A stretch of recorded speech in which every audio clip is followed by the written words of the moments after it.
Hey guys, how is it all going? Thank you so much for joining me for what is a Freddy versus Jason movie review. And I remember back in the day watching the end of Jason Goes to Hell when Freddy's hand comes up off the ground from hell and grabs Jason's mask and pulls it down. That was 100% the best part of Jason Goes to Hell was the end because you thought to yourself, wow, the next one has got to be a Freddy versus Jason movie. And years and years and years went by, and there was no sign of a Freddy vs. Jason movie coming at all. And that's all we wanted as horror fans at the time. Seriously, we just wanted a Freddy vs. Jason movie. And then we got Jason X, I believe, was next. And then we still had to wait. But then finally, in 2003, all horror fans rejoiced and we got our wish. We finally got a Freddy versus Jason movie. Two horror icons clashing it out, going head to head. And it was so much fun because whether you were a Freddy fan or you were a massive Jason fan, you were just so looking forward to this movie just to see like what batshit crazy stuff they were going to give us and like how is the story going to play out? Like how is it going to pit these two together? And I remember going to the cinema back in the day on opening weekend, seriously excited to see this movie. And I walked out of it so happy. I thought it was so much fun. I loved it. I loved all the gore. I just loved everything about it. It was one of my favourite movies back then. And with rewatching it now, do I feel the same? Hell yeah, absolutely I do. This movie is awesome and I don't care what anyone else says. I absolutely love Freddy vs. Jason. It is just so much damn fun. Now, listen, I know it's not the greatest movie ever made. I know the plot doesn't really make a whole lot of sense. I know it's quite cheesy in places. I get it. But I actually think the idea and the plot that they went with to put Freddy versus Jason together is probably the best one you could come up with. It's the one that kind of makes a bit of sense. So basically, the simple plot of this movie is, guys, all the kids in Elm Street have completely forgot about Freddy. He's got no power to influence or harm anybody. So he uses Jason and sends Jason up from hell to go to Elm Street and to try and put fear into the kids so they'll think that it's Freddy and Freddy's back and then Freddy can have his power back to, do what he does best. But unfortunately for Freddy, Jason gets a little bit too machete happy and takes out a victim that Freddy was just about to take out himself. And that doesn't sit well with Freddy.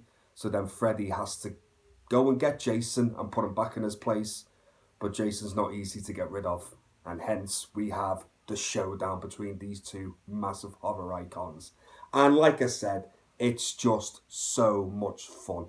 So I always start out with the positives. And I will say this. One of my first positives is because I've been rewatching the Elm Street series, it's more fresh in my mind. And if you've watched my reviews of them, you know I'm not a massive fan of Freddy Krueger's performance or like what they do with Freddy Krueger in 4 up to 6. I just think he just gets too many one-liners, too jokey, too cheesy, just too much of that crap that I really don't like. I actually think in Freddy vs. Jason, even though he still has the one-liners and he's still jokey, it's reined in a lot. And this Freddy feels like more the Freddy Krueger from Dream Warriors than anything else.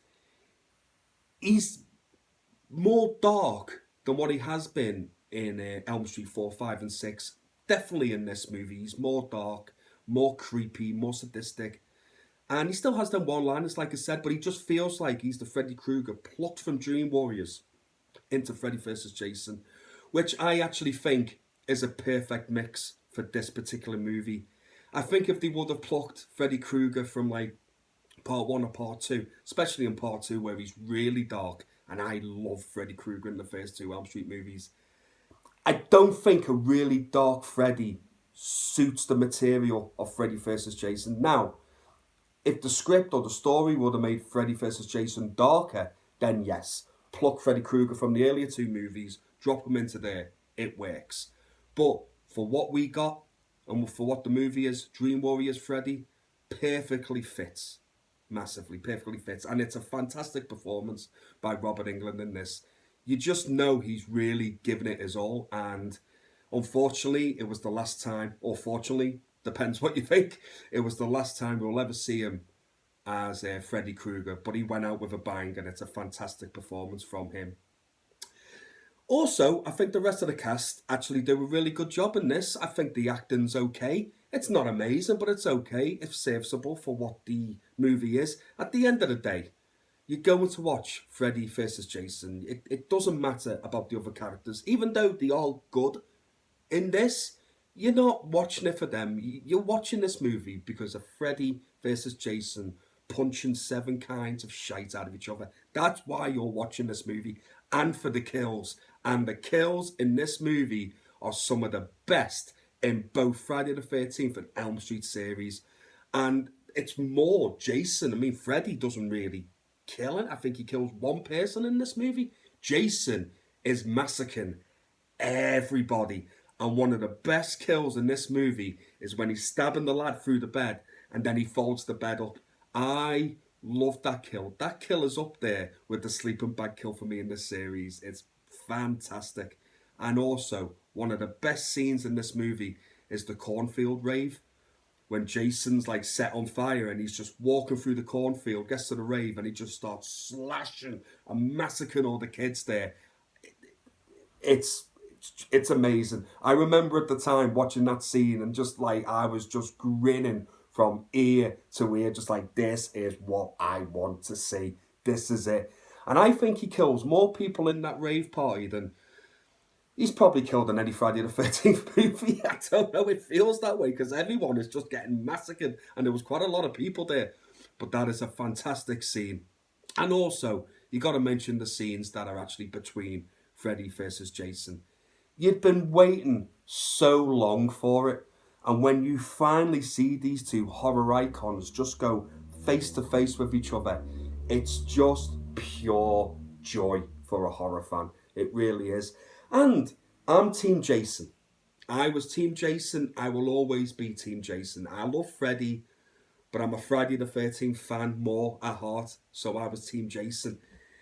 Jason gets his ass kicked a little bit between Freddy versus Jason. I think Freddy gets the upper hand quite a lot in the two fights that we see.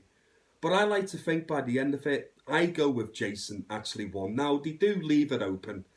But I think Jason got the upper hand, and I think Jason won. But you can if you'd said to me Freddy won, I'd go, yeah, all right, Freddy won, but it's whatever your preference is, or was there a winner?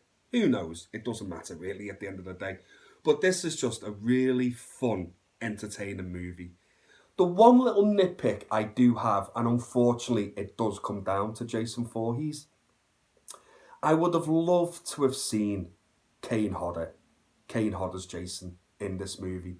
Could you imagine the Jason Voorhees from Part 7, the way he looked in Part 7 in Freddy vs. Jason? That would have been badass. Now, I'm not saying that Jason doesn't look good in this movie. He does. But I'm not a fan of seeing his eyes through the mask a lot, and you see it a lot in this movie. I always liked in the other movies where it was just black, you couldn't see anything. I kind of preferred that look. I understand where the director was going with it because he wanted to make Jason more like more sympathetic towards him and stuff. I get it, but I would rather have not have like kind of been seeing his eyes all the time. And I think Kane Hodder just would have been better. Now, I know the guy that they got, and I can't remember his name off the top of my head, but he was also in Part 8. He plays like the guy in the restaurant near the end that Jason throws into the glass. Now, he's tall and intimidating, and he, you know what I mean? He does not do a bad job. I'm not saying he does a bad job at all. He does well. But I just would love to have seen Kane Hodder's Jason in this movie, especially the way he looked in part 7. Not part 8 or anything like that, but part 7's Jason. Oh, it just would have been.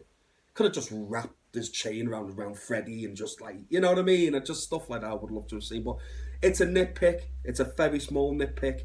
I highly, highly, highly, highly, highly enjoy Freddy vs. Jason. I think every horror fan needs to watch this movie. If you've only just started watching the Friday the 13th and the Elm Street series, it's just a perfect bookend to that series of movies. And I do like how the writers of this do try and include what happened in the other Elm Streets and then the other Friday the 13th and try and make it all connect as good as they can. You know, there are a couple of things in this that don't make sense, and it's more in the Friday the 13th series that all of a sudden, like, Jason's scared of water, he won't go near water. But if you go back to the other Friday the 13th movies, he quite happily goes into water. Like, he's not terrified of it at all. Just think of part 8. He managed to get from a sinking ship to New York or Vancouver. whichever way you want to see it. He does all right with that. Now, all of a sudden, he's terrified of water. It's to suit the plot, and I get it. But they did the best they could to try and, like, accommodate it all. So it's got to be appreciated. All in all, I highly recommend Freddy vs. Jason, guys. I think you'll have a really good time with it. It does exactly what it says on the tin. And that is it. So, my score for Freddy vs. Jason, I will give it a 4.5 out of 5. So, guys, are you fans of Freddy vs. Jason? Were you Team Freddy or were you Team Jason? Whatever it is, guys, please leave a comment below. It is absolutely always a pleasure hearing from you. And, as always, please, take care of yourselves and each other, and I will see you again real soon. Take care, guys. Goodbye now.